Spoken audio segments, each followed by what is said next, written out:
Hello, welcome back. ഇന്നത്തെ video magic chain സ്റ്റിച്ചാണ് കേട്ടോ. അപ്പം അതിനായിട്ട് സൂചി നൂലൊക്കെ റെഡിയാക്കിയിട്ടുണ്ട്. അപ്പം നമ്മൾ ഇതിന് വേണ്ടിയിട്ട് നമ്മൾ 2 കളർ ത്രെഡാണ് എടുക്കേണ്ടത് കേട്ടോ. അപ്പം 2 കളർ ത്രെഡും ഒരേ നീഡിൽ തന്നെ കോർത്ത് കൊടുക്കാം. എന്നിട്ട് നമ്മൾ ആദ്യം ഫ്രെയിമിൻ്റെ താഴ്ഭാഗത്തു നിന്ന് മുകളിലേക്ക് ഒന്ന് സ്റ്റിച്ച് ചെയ്ത് കൊടുക്കുക. പിന്നെ നമ്മൾ ആ ഒരു പോയിന്റിൽ നിന്ന് തന്നെ ചെയിൻ സ്റ്റിച്ച് ചെയ്തതുപോലെ തന്നെ കേട്ടോ. ചെയിൻ സ്റ്റിച്ച് എങ്ങനെയാണോ ചെയ്തത് അതേപോലെ തന്നെ കേട്ടോ. ചെയിൻ സ്റ്റിച്ച് ചെയ്തതുപോലെ ചെയ്യാം. അപ്പം നമ്മൾ നീഡിലേക്ക് കോർത്ത് കൊടുക്കേണ്ടത് 2 കളറും ഒരുമിച്ച് കോർക്കാൻ പാടില്ല. ആദ്യം ഒരു കളർ നൂല് കോർത്ത് കൊടുക്കുക, ഇതേപോലെ ചെയ്യാം. പിന്നെ അടുത്ത സ്റ്റിച്ചിന് നമ്മൾ മറ്റേ കളർ ത്രെഡ് കോർത്ത് കൊടുക്കുക കേട്ടോ. അങ്ങനെ ഒന്നിടവിട്ട് ഓരോ കളറും കോർത്ത് കൊടുക്കുക.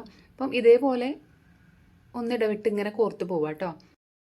നൂല് കെട്ട് വീഴാനുള്ള ചാൻസ് നല്ലോണം ഉണ്ട് കേട്ടോ. അപ്പം അത് നമ്മൾ ശ്രദ്ധിക്കണം. പിന്നെ ഒരു കളറ് സ്റ്റിച്ച് ചെയ്യുമ്പം മറ്റേ നൂല് നന്നായിട്ട് വലിച്ചു കൊടുക്കണം കേട്ടോ. ഇതേപോലെ നന്നായിട്ട് വലിച്ചു കൊടുക്കണം. 2 നൂലും നന്നായിട്ട് വലിച്ചു കൊടുക്കണം, ഇല്ലെങ്കിൽ അതങ്ങനെ ചുരുണ്ട് നിൽക്കാൻ ചാൻസ് ഉണ്ട് കേട്ടോ.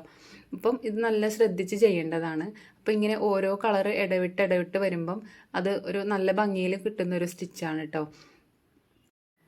ഇങ്ങനെ ഒരേ നീഡിൽ 2 കളറൊക്കെ കോർത്ത് ഇതേപോലെ ഇടവിട്ട് കളറൊക്കെ വരുന്നതുകൊണ്ടായിരിക്കാം ചിലപ്പോൾ ഇതിനെ മാജിക് സ്റ്റിച്ച് എന്നൊക്കെ പറയുന്നത് അല്ലേ. അപ്പം എന്തായാലും സ്റ്റിച്ച് ചെയ്തിട്ട് ഫ്ലവേഴ്സോ അതേപോലെ ഡിസൈനൊക്കെ സ്റ്റിച്ച് ചെയ്തിട്ട് കാണാൻ നല്ല ഭംഗിയുണ്ടാവും. അപ്പം എല്ലാവരും ഒന്ന് ചെയ്ത് നോക്കുക കേട്ടോ. ഇപ്പം സ്റ്റിച്ച് സിമ്പിളാണ്, നമ്മൾ ഈ ഒരു നൂല് കെട്ട് കൊടുങ്ങുന്നത് നന്നായിട്ട് ശ്രദ്ധിക്കണം കേട്ടോ. ബാക്കിയൊക്കെ നമ്മൾ ചെയിൻ സ്റ്റിച്ച് ചെയ്തതുപോലെ തന്നെയാണ്. അപ്പം എൻ്റെ വീഡിയോ നിങ്ങൾക്ക് ഇഷ്ടമായോ ഇല്ലെന്നും കൂടി ഒന്ന് അറിയിക്കണം. അതേപോലെ സബ്സ്ക്രൈബ് ചെയ്യണം, ഒന്ന് സബ്സ്ക്രൈബ് ചെയ്ത് സപ്പോർട്ട് ചെയ്യണം കേട്ടോ എല്ലാവരും. അപ്പോൾ ഇതന്നെ റിപ്പീറ്റ് ചെയ്യുക. പിന്നെ നമ്മൾ കെട്ടിട്ട് കൊടുക്കുക കേട്ടോ. അപ്പോൾ നമ്മൾ സാധാരണ കെട്ടിട്ട് കൊടുക്കുന്നത് പോലെ തന്നെ ഇത് കെട്ടിട്ട് കൊടുക്കുക. അപ്പോൾ ഇത്രേ ഉള്ളൂ മാജിക് ചെയിന്. അപ്പം എല്ലാവരും ഒന്ന് ചെയ്ത് നോക്കുക കേട്ടോ. അപ്പോൾ നിങ്ങൾക്ക് എൻ്റെ വീഡിയോ ഇഷ്ടമായോ ഇല്ലെന്ന് അറിയിക്കണം. മറക്കാതെ ഒന്ന് സബ്സ്ക്രൈബ് ചെയ്ത് സപ്പോർട്ട് ചെയ്യുക കേട്ടോ. അപ്പോൾ ഇത്രയാണ് ഇന്നത്തെ വീഡിയോ. ഇനി നമുക്കത് കെട്ടിട്ട് കൊടുക്കുക.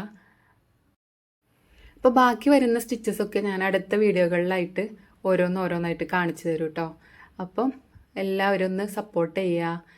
അതേപോലെ ഞാൻ ജ്വല്ലറി മേക്കിംഗ് ചെയ്യുന്നുണ്ട്. അപ്പം അതൊക്കെ നിങ്ങൾക്ക് ഇഷ്ടമായോ ഒക്കെ ഒന്ന് അറിയിക്കുക കേട്ടോ. എല്ലാവരും വീഡിയോ ഒക്കെ ഒന്ന് കാണുക.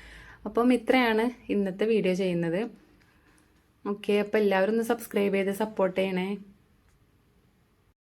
അപ്പോൾ ഇതുവരെ എൻ്റെ വീഡിയോ കണ്ട എല്ലാവർക്കും ഒരുപാട് താങ്ക്സ് ഉണ്ട് കേട്ടോ. അപ്പം ഞാൻ ഈ ഒരു സ്റ്റിച്ച് വെച്ചിട്ട് ചെയ്തിട്ടുള്ള ഒരു ഡിസൈനാണിത് കേട്ടോ. അപ്പോൾ നിങ്ങൾക്കിത് ഇഷ്ടമായോ ഇല്ലേ എന്നൊക്കെ അറിയിക്കണം. അപ്പോൾ നമ്മൾ ഓരോ ലീഫിന് അതിൻ്റേതായിട്ടുള്ള കളറ്, ഫ്ലവറിന് വേറെ കളറ്, തണ്ടിന് വേറെ കളറ്, ഇങ്ങനെയൊക്കെ കൊടുത്താലേ നമുക്ക് അതിൻ്റെ ഒരു ഭംഗി മനസ്സിലാവുള്ളൂ. അപ്പം ഒക്കെ ഒന്ന് ചെയ്ത് നോക്കട്ടെ എല്ലാവരും. ഓക്കെ, അപ്പോൾ താങ്ക് യു ഫോർ വാച്ചിങ്.